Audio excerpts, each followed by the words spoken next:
నమస్తే, welcome to special interview. ఈ మధ్య కాలంలో మనము వయసుతో సంబంధం లేకుండా, ఫిట్నెస్తో సంబంధం లేకుండా హార్ట్ అటాక్స్ చూస్తున్నాం. చిన్న వయసులోనే హార్ట్ అటాక్తోని చనిపోయే వాళ్ళ సంఖ్య కూడా పెరుగుతోంది. దానికి కారణం ఏంటి? కొలెస్ట్రాల్ ఒకటే రీజనా? ఇలాంటి ఎన్నో సమస్యలకు ఆన్సర్స్ చెప్పడానికి మనతో పాటు ఉన్నారు ప్రముఖ cardiologist, senior consultant doctor Sai Ravishankar గారు. వారితో మాట్లాడదాం. నమస్తే సార్. నమస్తే అండి. సార్, ఫస్ట్ మనం మాట్లాడుకుందాం. మధ్యప్రదేశ్లో ఒక కేసు చూసాము. ఆమె యంగ్ డ్యాన్స్ చేస్తూ అది హెవీగా కూడా ఆడట్లేదు, నార్మల్గా ఆడుతూనే కుప్పకూలిపోయింది ఒక్కసారిగా. రీజన్ ఏంటి సార్? ఇలాంటివి ఎక్కువ చూస్తూ ఉన్నాను. నమస్తే అండి, నేను doctor Sai Ravishankar, senior consultant cardiologist. గత ఫ్యూ డేస్ బ్యాకే మీరు చూసి ఉంటారు ఏంటంటే, ఒక యంగ్ లేడీ 25-26 ఇయర్స్ ఉంటారు. వాళ్ళు ఒక మ్యారేజ్కి వెళ్ళారు. మ్యారేజ్కి వెళ్తే డ్యాన్స్ చేస్తుంటే, సంగీత్లో డ్యాన్స్ చేస్తుంటే సడన్గా కుప్పకూలిపోయారు.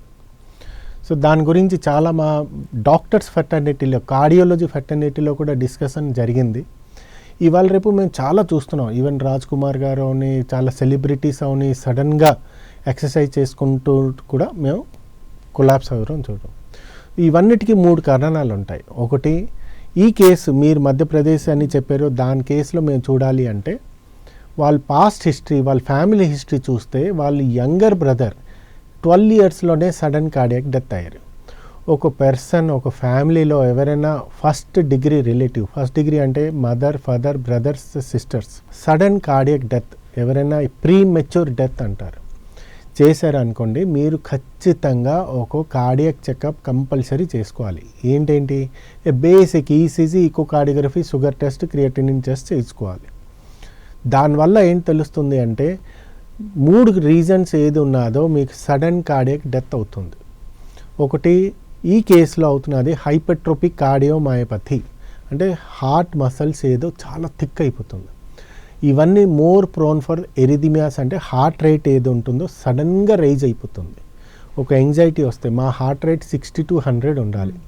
ఇట్లాంటి వాళ్ళకి సడన్గా ఎక్సర్సైజ్ చేస్తుంటే 200-300 రైజ్ అయిపోతుంది. అప్పుడు సడన్ డెత్ అయిపోతారు, అంటే సడన్ హార్ట్ బంద్ అవుతుంది, cardiac arrest. So hypertrophic cardiomyopathy is a familial disease. ఒక మీ ఇంట్లో ఎవరికైనా, మీ మదర్, ఫాదర్, బ్రదర్ ఎవరికైనా ఉంటే మీరు ఖచ్చితంగా డాక్టర్కి, కార్డియాలజిస్ట్కి మీరు సంప్రదించుకొని ఈకోకార్డియోగ్రఫీ చేయించుకుంటే డయాగ్నోసిస్ అయిపోతుంది. కొన్ని జెనెటిక్ ఫ్యాక్టర్స్ ఉంటాయి, అంటే చిన్నప్పటి నుంచి కూడా కొన్ని లాంగ్ క్యూటీ సిండ్రోమ్, బ్రుగడా సిండ్రోమ్, ఇవన్నీ కూడా ఖచ్చితంగా సడన్ కార్డియాక్ డెత్కి కూడా అవ్వచ్చు. మూడోది అవుతున్నది heart attack. Any exercise, over exercise అవుతుంది. హార్ట్ అటాక్ ఎందుకు వస్తుందంటే demand and supply miss match అవుతుంది. సో మీకు డిమాండ్ అంటే మీరు హెవీ ఎక్సర్సైజ్ చేస్తే హార్ట్కి ఆక్సిజన్ డిమాండ్ ఎక్కువ అవుతుంది, కానీ సప్లై తక్కువ అవుతే patient will land into heart attack. So అందరూ చనిపోతారు హార్ట్ అటాక్ వల్ల కాదు, కానీ హార్ట్ జబ్బు వల్ల వస్తుంది. One of the important is a familial history తీసుకొని, జెనెటిక్ ఫ్యాక్టర్స్ ఏదో తీసుకొని. రెండోది ఏంటంటే హార్ట్ అటాక్. సో మీ చేతిలో ఏంటున్నది? మీ చేతిలో ఖచ్చితంగా మీరు ఒక ఫ్యామిలీలో ఎవరికైనా హార్ట్ అటాక్ వచ్చింది, ఫ్యామిలీ హిస్టరీ ఉన్నది, జెనెటిక్ హిస్టరీ ఉన్నది అంటే చెకప్ చేయించుకోండి. తెలుసుకొని డాక్టర్ దానికి ప్రివెన్షన్ ఎట్లా చేయాలో చేయించుకోండి. ఇంకా నెంబర్ 2 నాకు అంటే జిమ్ వెళ్ళిన వాళ్ళు కూడా చాలామంది జిమ్ వెళ్తుంటే మంచిదా కాదా వాళ్ళకి చాలా, ఇప్పుడు ఇవాళ రేపు చాలామంది సెలబ్రిటీస్ కూడా జిమ్ వెళ్తుంటూ ఎక్స్పర్ట్ అయిపోయారు. సో నాది ఒక క్లియర్ కట్ సలహా అవుతున్నది, ఎప్పుడైనా జిమ్ వెళ్ళే ముందు కార్డియాక్ చెకప్ చేయించుకోండి. బేసిక్ ఈసీజీ, ఈకోకార్డియోగ్రఫీ అట్లాంటి చేయించుకోండి. బీపీ చెకప్ చేయించుకోండి. సో చేయించుకున్నాక ఫిట్నెస్గా ఉన్నది అంటే జిమ్కి వెళ్ళండి. వితిన్ 1 మంత్లోనే 10 కిలోస్ మేము తగ్గిపోతాము, అసలు ఏంటి హెవీ ఎక్సర్సైజ్ చేయడం కాదు. బాడీ ఏదో ఉంటుందో ఇది కంప్యూటర్ కాదు. బాడీకి కూడా మెల్లిమెల్లిగా అడ్జస్ట్ అవ్వడానికి కూడా, మీరు సడన్గా జిమ్ వెళ్తారు, అడ్జస్ట్ అవ్వడానికి మసల్స్కి, హార్ట్ మసల్స్కి అన్నిటికీ అడ్జస్ట్ అవ్వడానికి టైం కావాలి. సో అందుకు జిమ్ ట్రైనర్ ఏది ఉంటుందో, ఏరోబిక్ చేయాలా, మస్కులర్ చేయాలా, ఏం చేయాలా, అన్ని ప్రోటోకాల్ ప్రకారం వెళ్తేనే బెటర్. చాలామంది ఇప్పుడు ఏంటంటే హెవీ ఎక్సర్సైజ్ చేసి నేను 10 కిలోస్ తగ్గిపోతాను, ఓన్లీ ప్రోటీన్ డైట్ తప్ప మిగతా డైట్ తీసుకోకుండా, ఇట్లాంటి వాళ్ళకి ప్రాబ్లం వస్తాయి. సో ఏదైనా slow and steady always wins the race. ఏదో స్లోగా మీరు జిమ్ చేయండి. జిమ్ చేయడం మంచిది, కానీ ఎనీథింగ్ ఎక్సెస్ ఓవర్ చేస్తే అది damage to your body. Okay sir, అంటే ఇప్పటి వరకు కూడా హార్ట్ అటాక్ అంటే జస్ట్ కొలెస్ట్రాల్ వల్లనే వస్తుందా అనేది ఒక బిగ్గెస్ట్ క్వశ్చన్. ఎందుకంటే సడన్ డెత్స్ కొలెస్ట్రాల్ వల్ల వచ్చే అవకాశం కాదు కదా అనేది ఒక చిన్న doubt sir. So heart attack ఇప్పుడు మీరు ఫస్ట్ అన్నారు యంగ్ ఏజ్లోనే హార్ట్ అటాక్ వస్తున్నది. ఇప్పుడు యంగ్ ఏజ్లో నేను ఆల్మోస్ట్ నిమ్స్లో ఉన్నప్పుడు కూడా అప్పటి నుంచి కూడా మేము రీసెర్చ్ చేసాం. యంగ్ హార్ట్ అటాక్స్ ఏది వస్తున్నది అంటే లెస్ దెన్ 35 years. ఒక టైంలో ఉండేది ఏంటంటే హార్ట్ అటాక్ వస్తుంది అంటే 45 to 55 ఆ టైంలో 10 years ముందు ఇప్పుడు వస్తున్నది. ఏషియన్ పాపులేషన్లో ఇట్ ఈస్ 10 years ముందు. ఈవెన్ ఇన్ వెస్టర్న్ కంట్రీస్లో యుఎస్ఏ ఆర్ యూకేలో అవుతున్నది ఇట్ ఈస్ 45 to 55. జెండర్ కూడా ఎస్, జెండర్లో ముందు అనుకున్నారు ఏంటంటే ఫీమేల్స్కి హార్ట్ అటాక్ రాదు అని. కానీ ఇవాళ రేపు మేము చూస్తున్నాం equally they are also vulnerable. అంటే వాళ్ళకి కూడా హార్ట్ అటాక్ సేమ్ మేల్స్లో వస్తాయి. ఎందుకంటే ఇవాళ రేపు ఫీమేల్స్లో కూడా లైఫ్ స్టైల్ చేంజ్ అయింది. ఈ స్ట్రెస్ ఫ్యాక్టర్ కూడా ఎక్కువైంది. ఎందుకంటే వాళ్ళు జాబ్ చేస్తున్నారు, ఇంట్లో కూడా చూసుకోవాలి. స్ట్రెస్ ఫ్యాక్టర్ ఎక్కువైంది, లైఫ్ స్టైల్ చేంజ్ అయింది. ఎందుకంటే వాళ్ళు డైటరీ హ్యాబిట్స్ అనుకోండి, ఫాస్ట్ ఫుడ్స్ అనుకోండి, జంక్ ఫుడ్స్ అనుకోండి, వాళ్ళు కూడా ఈక్వల్లీ తింటున్నారు. సిడెంటరీ లైఫ్ స్టైల్ కూడా జిమ్ వెళ్ళట్లే, ఎక్సర్సైజ్ చేయట్లే, దానివల్ల కూడా అవుతున్నది. సో ఓవరాల్ ఏంటంటే మేజర్ హార్ట్ అటాక్ ఏది సడన్ కార్డియక్ డెత్ అవుని యంగ్ పేషెంట్లో వస్తున్నారో దీంట్లో cholesterol role is only out of 10 only 1. So most important factor now in young heart attack. మా దగ్గరికి చాలామంది హార్ట్ అటాక్స్ వస్తారు. మొన్నవే ఒక senior executive of a company, వాళ్ళు vegetarian, he is not a smoker, not a diabetic, not a cholesterol నార్మలే ఉన్నది. So అట్లాంటి వాళ్ళకి కూడా హార్ట్ అటాక్ వస్తున్నది అంటే ఖచ్చితంగా వాళ్ళకి there are some other factor other than cholesterol. So cholesterol is one of the important factor. అట్లానే కొలెస్ట్రాల్ నార్మల్ ఉంటే, హై ఉంటే, తక్కువ ఉంటే ఇది important, but other factors also important. అట్లా ఒకటే కొలెస్ట్రాల్కి మేము పట్టుకొని మిగతా ఫ్యాక్టర్స్కి ఇగ్నోర్ చేయడం ఇంపాసిబుల్. సో కొలెస్ట్రాల్కి నెక్స్ట్ ఫ్యాక్టర్స్ ఏంటంటే యంగ్ హార్ట్ అటాక్లో మెయిన్లీ మేము చూసింది మెంటల్ స్ట్రెస్, మానసిక ఒత్తిడి ఏది ఉన్నదో అది ఇంపార్టెంట్ ఫ్యాక్టర్. సెకండ్ ఫ్యాక్టర్ అవుతున్నది స్మోకింగ్. థర్డ్ ఫ్యాక్టర్ అవుతున్నది వాళ్ళకి డైటరీ. ఇవాళ రేపు ఏంటి 10 minutes స్విగ్గీ జొమాటో 10 minutes పెట్టారు. సో మీరు ఒక్కసారి ఆలోచించుకోండి, 10 minutesలో మీరు అట్లీస్ట్ ఒక టీ పెట్టుకోవడానికైనా 5 minutes పడుతుంది. మ్యాగీ 2 minutes అంటారు, కానీ మీరు ప్రాక్టికల్గా అన్ని వెజిటేబుల్స్ అన్ని కట్ చేస్తే 5-10 minutes పడుతుంది. వాడు అక్కడికి ఇక్కడికి హైదరాబాద్ దాంట్లో రావాలి అంటే 10 minutesలో ఇంపాసిబుల్. మీరు ఇంట్లోనే ఈ రూమ్ నుంచి ఆ రూమ్కే చేయాలంటే 5 minutes పడుతుంది, వాడు బయట నుంచి చేయాలి. So it is a processed food. Processed food అంటే ఇది ఆల్రెడీ వాడు ఫ్రిడ్జ్లో పెడతారు, మీకు వెంటనే అది చేసి ఇస్తారు. That is very dangerous to the heart. Processed food అంటే ఆల్రెడీ ఫ్రిడ్జ్లో పెట్టుకుంటారు, ఈవెన్ మ్యాగీ అవని ఏంటవని అది వెంటనే అది చేసుకుని ఇస్తారు. సో అది ఫ్రిడ్జ్లో ఏది పెట్టుకుంటారు process food. So junk food, fast food ఇవన్నీ వల్ల మీరు కొలెస్ట్రాల్ లెవెల్ ఎక్కువ అవుతుంది and it will damage to the heart. Proper diet తీసుకోవాలి, వెజిటేబుల్స్ అవన్నీ, ఫ్రూట్స్ అవన్నీ, అది బెటర్. సో థర్డ్ అవుతున్నది డైట్. ఫోర్త్ అవుతున్నది ఇవాళ రేపు స్క్రీన్ టైం అన్ని యంగ్ జనరేషన్లో ఎక్కువ అవుతున్నది. Physical activities. So screen time అంటే ఏంటి? మొబైల్స్, టీవీ, ల్యాప్టాప్, దీంట్లోనే వీళ్ళు వర్చువల్ వరల్డ్లో ఎక్కువ ఉంటున్నారు. దీనివల్ల ఏంటవుతున్నది? Physical activity zero. So any person minimum 45 minutes or 10,000 steps పోవాలి. సో ఈ ఫిజికల్ యాక్టివిటీ లేదు వల్ల ప్రాపర్ కొలెస్ట్రాల్ ఇది అవుతుంది, షుగర్ ఎక్కువ అవుతుంది, డయాబెటీస్ ఎక్కువ అవుతుంది. నంబర్ 5 అవుతున్నది most important neglected part is any పర్సన్కి 7 to 8 hours నిద్ర కావాలి. ఎందుకు కావాలి? ఒక పర్సన్ నిద్రపోతే వాళ్ళ హార్మోనల్ బ్యాలెన్స్ ఏదో అది కొంచెం అవుతుంది. హార్ట్ కూడా ఒకటే ఆర్గాన్ 24/7 పనిచేస్తుంది. నిద్రపోతే అది కొంచెం రెస్ట్ తీసుకుంటుంది. రెస్ట్ అంటే ఏంటి? హార్ట్ రేట్ మీరు చూస్తూ అంటారు, నార్మల్లీ మేము ఇప్పుడు మాట్లాడుతున్నాం మాకు 70, 80, 90 దాకా ఉండొచ్చు. పడుకున్నప్పుడు it will come down to 50. So హార్ట్కి కూడా కొంచెం రెస్ట్ ఉంది, కొంచెం బెటర్ దెన్. సో ప్రాపర్ నిద్ర అంటే ఏంటి? NREM ఉంటుంది. 8 hours మినిమం కావాలి. 8 hours నిద్ర ఉన్నది అనుకోండి, బాడీలో హార్మోనల్ లెవెల్స్ అవుని, బ్లడ్ ప్రెషర్ అవుని, హార్ట్ రేట్ అవుని అన్ని కంట్రోల్ ఓకే. సో అది నిద్రపోవట్లే. సో ఇవన్నీ దానికి కాకుండా ఇవాళ రేపు లేటెస్ట్ లైక్ ఎయిర్ పొల్యూషన్స్ వస్తున్నది. ఇవన్నీ ఏదో చెప్పానో దాంట్లో కొలెస్ట్రాల్ లేదు, బీపీ లేదు, షుగర్ లేదు. ఇవన్నీ కాకుండా ఇవన్నీ చెప్పాను. So only there are so many risk factor. ఒక cholesterol is one of them. దాంట్లో ఒకటి కొలెస్ట్రాల్, మిగతా రిస్క్ ఫ్యాక్టర్స్ కూడా ఉన్నాయి.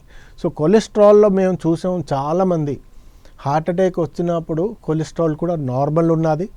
అట్లా అని కాదు, మా టార్గెట్ ఉంటుంది, టార్గెట్ కొలెస్ట్రాల్ ఇది తగ్గించాలి. So rest of the risk factor ఏదో మేము దానికి ట్రీట్మెంట్ చేయాలి. ఓకే సార్, ఇప్పుడు సడన్ హార్ట్ అటాక్స్ అయినప్పటికీ కూడా వాళ్ళ బాడీ ఏమైనా సింటమ్స్ ఇస్తుందా? ఏ పేషెంట్కైనా కొంచెం బాడీ భగవంతుడు ఎట్లా చేశారంటే ఒక సిమ్టమ్స్ ఇస్తారు.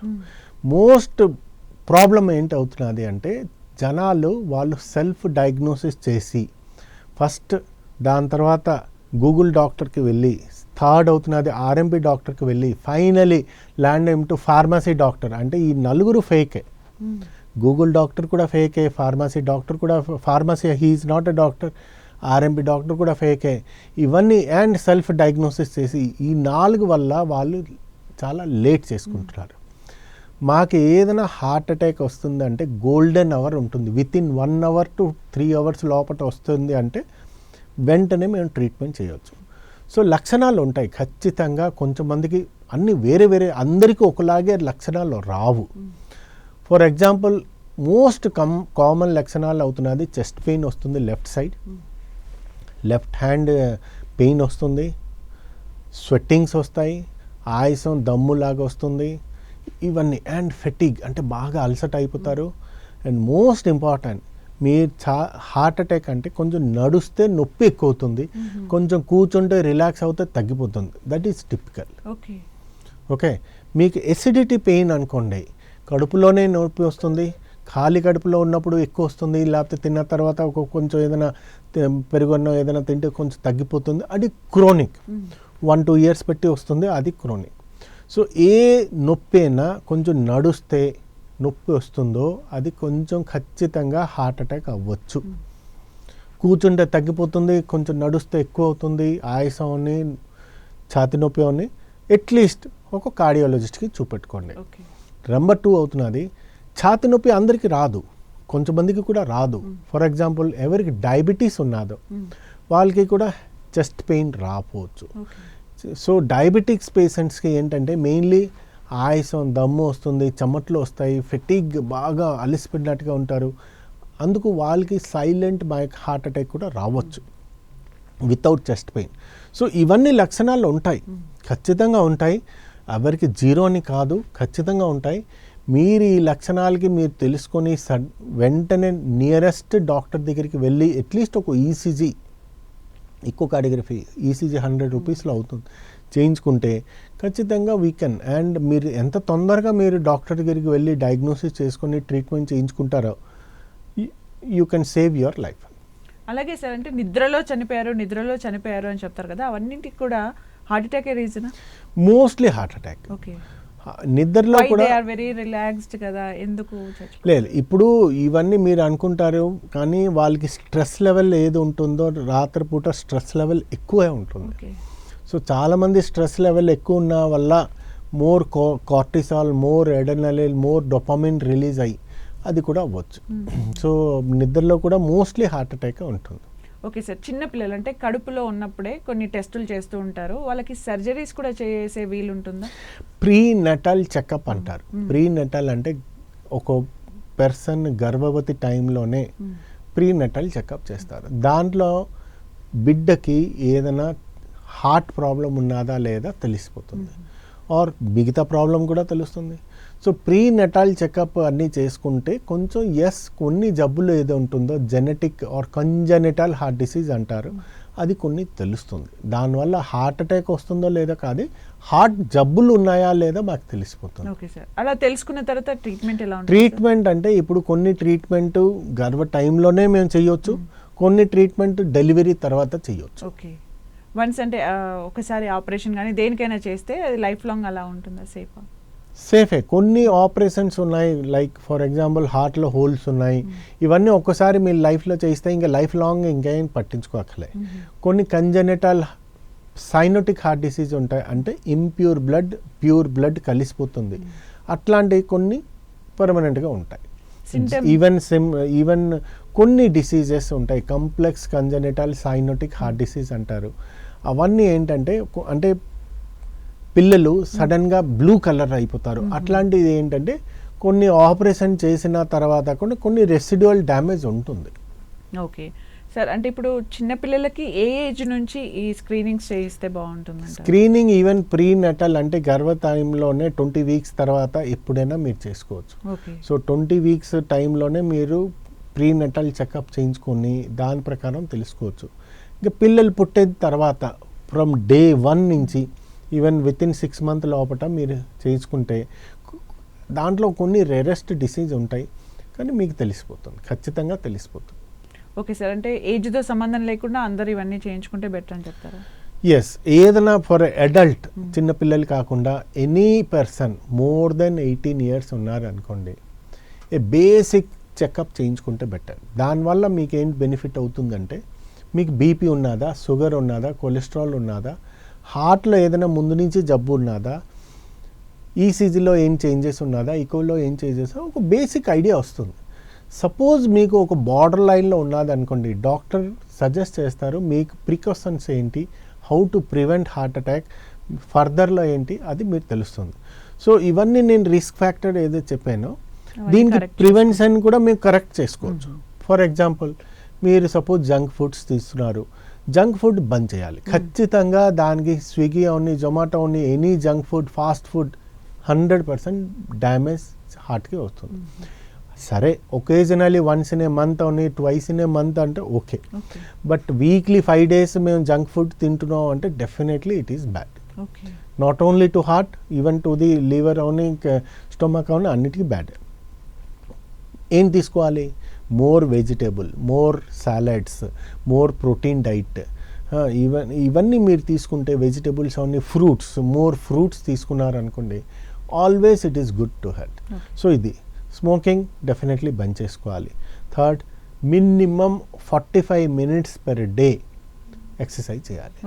ఎయిదర్ మీరు జాగింగ్ చేయండి, వాకింగ్ చేయండి, జిమ్ వెళ్ళండి, స్విమ్మింగ్ పూల్ వెళ్ళండి, ఆర్ బ్యాడ్మింటన్ చేయండి, any physical activity is a must.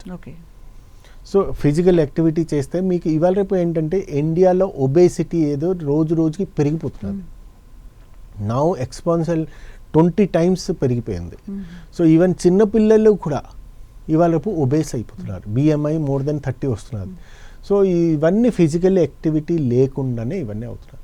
So at least లేదు అంటే ఇవాళ రేపు స్మార్ట్ వాచ్లో మీరు 10,000 steps per day అది తీసుకోవాలి. ఇవన్నీ కాకుండా మెయిన్లీ స్లిప్, నిద్ర ఏదో ఉన్నదో ఆ నిద్రకి అట్లీస్ట్ మీరు ఎట్లా చేసుకోండి. చాలామంది అంటారు మేము నైట్ షిఫ్ట్. ఎస్, పొద్దున పూట అయినా మీరు పడుకోవచ్చు. 7 to 8 hours minimum sound slip continuous. ఎందుకంటే REM స్లిప్ ఏదో NREM slip, REM slip is very important.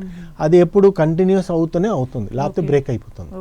Disturbed slip ఏది ఉంటుందో అది చాలా డేంజరస్. అందుకు మేము ఏంటంటే ఒకటి అబ్స్ట్రక్టివ్ స్లీప్ ఎప్నియా అంటే గురక, ఇట్లా గురక ఉంటుంది. ఆ గురక వల్ల కూడా హార్ట్ అటాక్ రావచ్చు. సో ఇప్పుడు వాళ్ళకి ఏంటి అవుతుందంటే మధ్యరాత్రిలో మెలుకుపోతారు. సో డిస్టర్బ్డ్ స్లీప్ అంటారు. దానివల్ల REM ఏదో స్లీప్ ఉంటుందో అది తగ్గిపోతుంది. అండ్ సాచురేషన్ ఇప్పుడు ఆక్సిజన్ ఇది. సో గురక ఉన్న వాళ్ళు అసలు ఎవరు పట్టించుకోరు, అండ్ అది చాలా పెద్ద జబ్బు. గురక ఉన్న వాళ్ళకి ఖచ్చితంగా స్లిప్ టెస్ట్ చేసుకొని దానివల్ల కూడా మీరు హార్ట్ అటాక్ కూడా దానివల్ల కూడా అవ్వచ్చు. సో ప్రాపర్ స్లిప్ కావాలి. అండ్ మెయిన్లీ స్ట్రెస్, ఈ మెంటల్ స్ట్రెస్ ఏది ఉన్నదో అది ఖచ్చితంగా ఈజ్ ఎ ఇంపార్టెంట్ ఫ్యాక్టర్. చాలామంది చూస్తుంటాం మేము, అసలు బీపీ లేదు, షుగర్ లేదు, ఈవెన్ ఎక్సర్సైజ్ చేసినా కూడా ఈ మెంటల్ స్ట్రెస్ వల్లే చాలా. ఇప్పుడు ఒక సీనియర్ క్రికెటర్, కెప్టెన్ కూడా వరల్డ్ కప్ కూడా గెలిచారు. ఈవెన్ వాళ్ళది కూడా మీరు గంగూలీ గారిది కూడా మీరు చూస్తే అసలు ఫిట్ ఉంటారు. ఏంట్లే, ఇది ప్యూర్లీ స్ట్రెస్. 3 AC బ్లాక్లు ఉంటాయి. So stress is a important factor. మీరు స్ట్రెస్ రిలేటెడ్ ఎంత తగ్గించుకుంటే అది. Okay. సో అందరు అంటారు సార్ చెప్పడం చాలా ఈజీ, ఎట్లా తగ్గించుకుంటారు? మీ చేతిలోనే ఉన్నది. సింపుల్ కొన్ని ట్రిక్స్ నేను చెప్తాను, అది మీరు తెచ్చుకుంటే మీరు అట్లీస్ట్ మెంటల్ స్ట్రెస్ ఏదో తగ్గిస్తుంది. మెంటల్ స్ట్రెస్ అయితే ఏంటి అవుతుంది, కొన్ని హార్మోనల్ లెవెల్స్ ఏదో ఉంటుందో అది పెరిగిపోతుంది. లైక్ కార్టిసాల్, డోపామైన్, డోపోడోమైన్ అవన్నీ పెరిగిపోతాయి. దానివల్ల ఏంటవుతుంది, ఎండోథెలియల్ డిస్ఫంక్షన్ అని, బీపీ పెరిగిపోతుంది, కొలెస్ట్రాల్ పెరిగిపోతుంది, షుగర్ పెరిగిపోతుంది. ఇది కంట్రోల్ చేయాలి అంటే ఖచ్చితంగా 4-5 ఫస్ట్ మీకు స్ట్రెస్ ఎక్కడ వస్తున్నది, ఫ్యామిలీ ప్రాబ్లమా, పర్సనల్ ప్రాబ్లమా, లవ్ ఫెయిల్యూరా, లేకపోతే ఫైనాన్షియల్ ప్రాబ్లమా, మీరు ఐడెంటిఫై చేసుకోండి. దానికి ఎంత పట్టుకున్నా అది ఫిక్స్ చేసుకోండి. అది first identify the problem, fix the problem. Second exercise normally walking అవన్నీ ఎక్సర్సైజ్ చేస్తే ఎండార్ఫిన్ లెవెల్స్ అన్ని పెరిగిపోతుంది. వన్స్ ఎండార్ఫిన్ లెవెల్ పెరిగిపోతుంది, మీ స్ట్రెస్ లెవెల్ తగ్గిపోతుంది. సో ఫిజికల్ ఎక్సర్సైజ్ చేస్తే మెంటల్ స్ట్రెస్ కూడా తగ్గిపోతుంది. థర్డ్, మీ ఫ్యామిలీ ఫ్రెండ్స్లో ఉన్న చిన్నపిల్లల్లో ఉన్న మీ ఇంట్లో ఎవరికైనా ఉన్నారో spend some time with your family. చిన్నపిల్లలతో మీరు చూస్తుంటారు, చిన్నపిల్లలతో మీరు ఆడుకుంటే, మీ కిడ్స్తో ఆడుకుంటే స్ట్రెస్ లెవెల్ తగ్గిపోతుంది. ఫోర్త్, పాజిటివ్ వైబ్స్ ఫ్రెండ్స్ ఎవరు అంటే చాలామంది పాజిటివ్ వైబ్స్ ఫ్రెండ్స్ ఉంటారు. అంటే మీ మెంటాలిటీ అది, ఎప్పుడు నెగిటివ్గా మాట్లాడకుండా పాజిటివ్గా మాట్లాడుకుంటూ అట్లాంటి ఫ్రెండ్స్తో మీరు కొంచెం స్పెండ్ చేసుకోండి. అంత లేదు అనుకోండి, ఇవాళ ఇప్పుడు లాఫింగ్ క్లబ్స్ ఉంటాయి, వీళ్ళు ఓన్లీ లాఫింగ్ క్లబ్స్ అంటే మీ స్ట్రెస్ లెవెల్ తగ్గిపోతుంది. ఇవన్నీ కూడా కాకుండా అంటే ఇవాళ ఇప్పుడు మెడికలీ ప్రూవ్డ్ అవుతున్నది soft music per day 10 to 15 minutes మీరు చదువుకో. సో ఇప్పుడు నేనేం చేస్తుంటాను, యూజువల్లీ ఏదైనా స్ట్రెస్, మాకు కూడా స్ట్రెస్ ఉంటాయి. సో నేను కార్లో మా ఇంటి నుంచి హాస్పిటల్కి ఆర్ హాస్పిటల్ నుంచి ఇంటికి వెళ్తుంటే నేను జస్ట్ సాఫ్ట్ మ్యూజిక్ వింటూ, దానివల్ల స్ట్రెస్ లెవెల్ కూడా తగ్గిపోతుంది. సో ఇవన్నీ మీరు చేసుకుంటే మీ చేతిలో ఉన్నాయి అన్నీ. సో ఇవన్నీ విషయాలు చేసుకుంటే you can prevent heart attack by 50%. Okay, ఇవాళ రేపు లేటెస్ట్ టెక్నిక్ వచ్చింది, అండ్ ఇవాళ రేపు AI ఏదో వచ్చిందో, ఆర్టిఫిషియల్ ఇంటెలిజెన్స్ ఏదో వచ్చిందో, దాంట్లో కూడా మేము ప్రెడిక్ట్ చేయవచ్చు ఈ ఏజ్కి ఈ రిస్క్ ఫ్యాక్టర్లో ఎంతలో మాకు హార్ట్ అటాక్ వస్తుంది. మేము వీఆర్ డూయింగ్ ఏ రీసెర్చ్. ఒక ఈసీజీ పెట్టాక ఈ ఈసీజీ ప్రకారం 4 ఏళ్ళలో హార్ట్ అటాక్ వస్తుందా, 3 yearsలో వస్తుందా, అది కూడా మేము సమ్ ప్రెడిక్షన్ మేము చేయొచ్చు. Basic thing is regular checkup చేయించుకోండి. ఎగ్జిక్యూటివ్ చెకప్ అని ఏదో ఒకటి హార్ట్ చెకప్ చేయించుకోండి, రెగ్యులర్గా చేయించుకోండి. హార్ట్ మీరు అడుగుతారు ఇవన్నీ వల్ల డాక్టర్స్కి లాభం, హాస్పిటల్కి లాభం. మీరు ఒక బండి తీసుకున్నారు, 2-wheeler అనుకోండి, హీరో ఏదో ఒక 2-wheeler తీసుకున్నారు, చెకప్ చేయించుకుంటారా లేదా, సర్వీసింగ్ చేయించుకుంటారా లేదా? సర్వీసింగ్ చేయకపోతే 2-3 yearsలో ఆ బండే పాడైపోతుంది కదా. అట్లాంటిది మీరు బాడీకి మీరు చెకప్ చేయించుకోకపోతే, సర్వీసింగ్ చేయించుకోకపోతే ఎట్లా అవుతుంది? సో కంపల్సరీ మీరు సర్వీసింగ్ చేయించుకోండి, మీ హెల్త్కి అప్ టు డేట్ పెట్టుకోండి. అలాగే సార్, అంటే ఒక క్వశ్చన్ ఏంటంటే, బేసికల్గా మీరు చెప్పేది లైఫ్ స్టైల్లో ఎలాంటి చేంజెస్ వచ్చాయో చెప్పారు. ప్యారలల్గా ఇంకోటి ఏంటంటే, ఈ మధ్య కాలంలో ఆఫ్టర్ కోవిడ్ ఎక్కువగా చనిపోతున్నారు అని చెప్తూ ఉంటారు. మీరు కొన్ని డికేడ్స్ నుంచి కేసెస్ చూస్తున్నారు కాబట్టి అప్పటికిప్పటికి నిజంగా డిఫరెన్స్ ఉందా? లేదు, డిఫరెన్స్ ఉన్నది. దానికి వాస్తవంగా కోవిడ్ తర్వాత డెత్ అయింది. సో కోవిడ్ తర్వాత డెత్ అవడం కారణాలు కూడా ఉన్నాయి. కోవిడ్ ఈజ్ ఎ వైరస్, దానివల్ల ఏంటవుతుంది, హార్ట్ అటాక్ రేట్స్ ఎక్కువ అవుతాయి. ఎందుకంటే కోవిడ్ వల్ల బ్లడ్ క్లాట్స్ ఎక్కువ అయిపోతున్నాయి, క్లాట్స్ అయిపోతున్నది. దానివల్ల క్లాట్స్ ఒకటి బ్లాక్ అయింది, హార్ట్లో బ్లాక్ అవుతే హార్ట్ అటాక్, బ్రెయిన్లో బ్లాక్ అవుతే స్ట్రోక్ అంటారు. సో కోవిడ్ వల్ల ఖచ్చితంగా బ్లాక్ వస్తాయి, దానివల్ల కూడా హార్ట్ అటాక్. రెండవది, కోవిడ్ వల్ల ఏంటవుతుందంటే హార్ట్ మసల్ డ్యామేజ్ అయిపోతున్నది. కోవిడ్ వైరస్ వల్ల హార్ట్ మసల్ డ్యామేజ్ అవుతే హార్ట్ పంపింగ్ యాక్షన్ డౌన్ అయ్యి హార్ట్ ఫెయిల్యూర్లో పోతున్నారు. దానివల్ల ఎరిథిమియాస్ అంటే హార్ట్ రేట్ సడన్గా పెరిగిపోతుంది 200-300 దాకా, సడన్ కార్డియాక్ డెత్ అవు. సో ఇవన్నీ కూడా ఉన్నాయి. ఇంకా నెంబర్ 2, కొన్ని రకాల వ్యాక్సిన్స్ వల్ల కూడా కొన్ని హార్ట్ అటాక్ వస్తున్నది. అది చెప్పడం కొంచెం ఇప్పుడు మాకు డాటా లేదు. మేము కూడా కొంచెమంది ఇప్పుడు అలాంటి వ్యాక్సిన్ తీసుకొని ఏమైనా డౌట్స్ ఉన్న వాళ్ళు వస్తే వాళ్ళకి చెప్పచ్చా హార్ట్ అటాక్ వచ్చే ఛాన్స్ ఉంది లేదు అని? లేదు, ఇప్పుడు చూడండి, కోవిడ్ వచ్చినప్పుడు అందరూ కోవిడ్ వ్యాక్సిన్ గురించి ఒక క్యూ కట్టారు, దానికి ఒక పెద్ద క్యూ కట్టారు. సో దానివల్ల సైడ్ ఎఫెక్ట్స్ ఏది ఉన్నదా లేదా మాకు ఇప్పుడు తెలుస్తుంది, 1-2 years తర్వాత తెలుస్తున్నది. ఎస్, ఇప్పుడు సాలిడ్ డాటా లేదు. ఈ వ్యాక్సిన్ వల్ల వచ్చిందా, కోవిడ్ వల్ల వచ్చిందా, ప్లస్ లేకపోతే మిగతా జబ్బుల వల్ల లైక్ బీపీ షుగర్ వల్ల వచ్చిందా?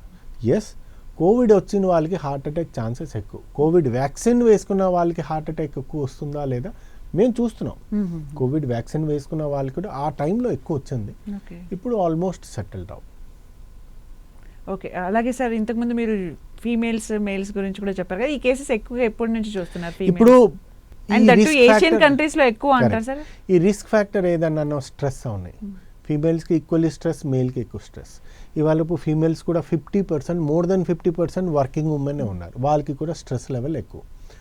జంక్ ఫుడ్స్ ఫీమేల్ కూడా సేమ్ ఈక్వల్ తింటున్నారు, మేల్ కూడా ఎక్కువ తింటున్నారు. స్లీప్ ప్యాటర్న్ ఫీమేల్స్కి కూడా నిద్ర ఉండట్లే.